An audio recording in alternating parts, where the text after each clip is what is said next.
এই কুরবানিতে আমার মনে হয় সবার শপিংয়ের চাইতে গরু হাটে যাব, গরু পছন্দ করব, দেখে শুনে কিনবো, এরকম একটা আগ্রহ সবারই থাকে কম বেশি। যাই হোক, হ্যালো এভরিওয়ান, আসসালামু আলাইকুম। কি অবস্থা সবার, কেমন আছেন? This is me Kulsum Aliya from Kulsum Aliya blogs. Actually রোজার ঈদের মধ্যে সবার কেনাকাটার প্রতি একটা বেশি আকর্ষণ থাকে। তখন কে কয়টা জামা কিনবে, কে কত বেশি সুন্দর জামা কিনবে, এরকম একটা জিনিস থাকে।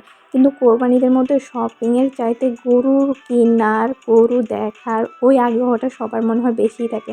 আর কোরবানিতে সচরাচর তেমন বেশি শপিং করা হয়ও না, যদিও করা হয় তেমন বেশি না জাঁকজমকভাবে। কিন্তু কোরবানিতে এই জিনিসটা কিন্তু কম বেশি সবাই করে, গরু দেখতে যাওয়া, হাটে যাওয়া, গরু দাম দর করা, এই জিনিসটা মনে হয় কেউই মিস করে না।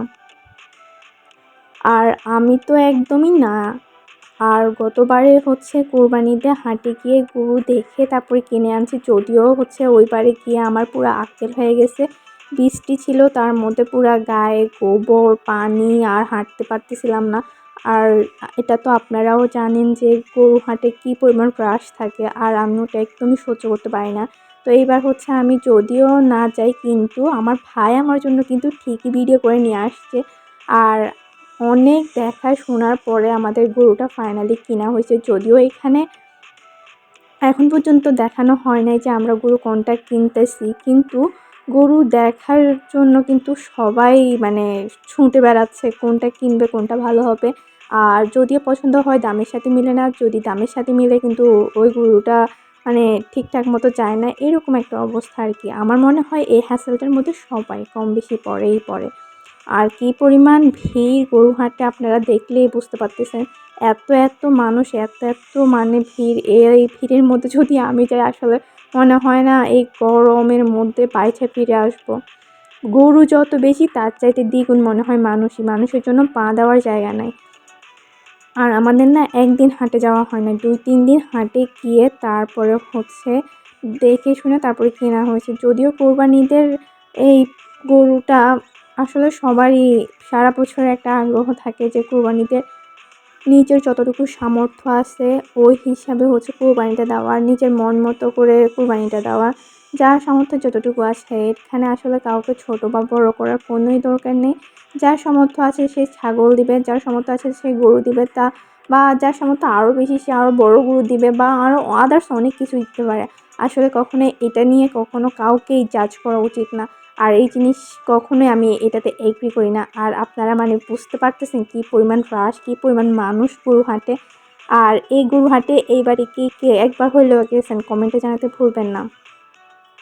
আর গরুগুলাও না অনেক সুন্দর সুন্দর ছিল। এবারে গরু হাটে গরু যেমন সুন্দর সুন্দর ছিল, বাজেট ফ্রেন্ডলিও ছিল, আবার কিছু কিছু গরু অনুযায়ী অনেক দামও বলতেছিল। যদিও এখানে দাম দর করার একটা অপশান আছে, যে যার লাভ হবে সে বিক্রি করবে, আদারওয়াইজ সে বিক্রি করবে না।